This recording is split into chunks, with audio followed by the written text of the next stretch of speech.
नाज़रीन हेडलाइन से वॾी देवाज़ अहम ख़बर शेयर करें। नौशेर फिरोज़ भरसां सीनियर सिविल जज जे घर ते अणॼातल हथियार बंदनि जी फायरिंग। ॻोठ दड़ेवारा ॿोया में सीनियर सिविल जज वज़ीर अली ॿोयो जे घर ते फायरिंग कई वई आहे। ॻोठाणनि जी जवाबी फायरिंग बाद हथियारबंद फरार थी विया। हथियारबंदनि जी फायरिंग में हिकु ॼणो ज़ख़्मी थी पियो, जंहिंखे अस्पताल नियो वियो। फायरिंग बाद एसएसपी रोहेल खोसो पहुची तफ़सील वरिता आहिनि। वाक़े बाबति जांच जारी आहे।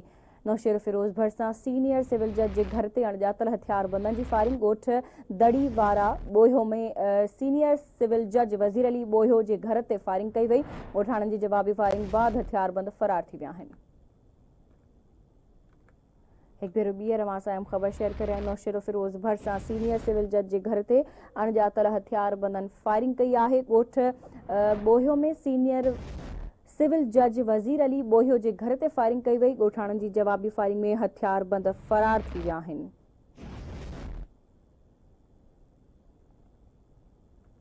अहम ख़बर अवां सां शेयर करे नौशेर फिरोज़ भरसां सीनियर सिविल जज जे घर ते अणॼातल हथियारबंदनि फायरिंग कई आहे। ॻोठ दड़ीवारा ॿोया में सीनियर सिविल जज वज़ीर अली ॿोयो जे घर ते फायरिंग कई वई आहे। ॻोठाणनि जी जवाबी फायरिंग बाद हथियारबंद फरार थी विया। हथियारबंदनि जी फायरिंग में हिकु ॼणो ज़ख़्मी थी पियो, जंहिंखे अस्पताल नियो वियो। फायरिंग बाद एसएसपी रोहल खोसो पहुची तफ़सील वरिता। वाक़े बाबति जांच जारी आहे।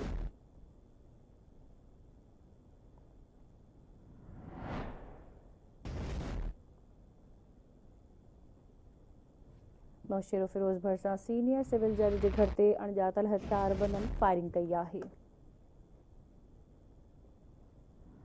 नौशेर फिरोज़ भरसां सीनियर सिविल जज जे घर ते हथियारबंदनि पारां फायरिंग कई वई आहे। जज वज़ीर अली ॿोयो जे घर ते फायरिंग कई वई। ॻोठाणनि जी जवाबी फायरिंग बाद हथियारबंद फरार थी विया आहिनि। अहम ख़बर अवां सां शेयर करे रहिया। नौशेर फिरोज़ मां जिते सीनियर सिविल जज जे घर ते हथियारबंदनि पारां फायरिंग कई वई आहे।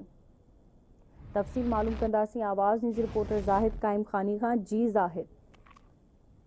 जी बिल्कुलु। नौशेर फिरोज़ ज़िले में बोया ऐं खोसा बिरादरी जो तकरार जेको आहे इंतिहाई वधंदो पियो वञे ऐं अॼु जेको आहे हथियारबंदनि बोया ॻोठ जे मथां जेको आहे हमिलो कयो आहे, जिते सिविल जज उमेद अली ॿोयो जे घर ते फायरिंग कई वई आहे, जंहिंमें हिकु ॼणो ज़ख़्मी थियो आहे। ज़रा जो चवणु आहे त जवाबी फायरिंग में हिकु हमलावर बि ज़ख़्मी थियो आहे, जेको है उन खां पोइ वाक़ई जी इतला मिलण शायदि पुलिस जा ताला वाक़ई वारा आहिनि पहुता आहिनि ऐं पुलिस ऐं ॻोठाणा जेके आहिनि हथियारबंदनि जो पेरो खणी रहिया आहिनि।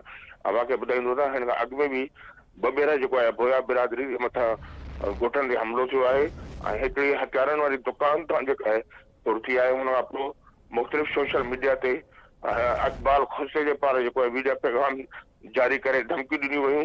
अॼु हुन खां पोइ जेको आहे हीउ वाक़ियो हुन मां थी वरिती। ठीकु आहे, अवां जी महिरबानी अपडेट करण जे लाइ।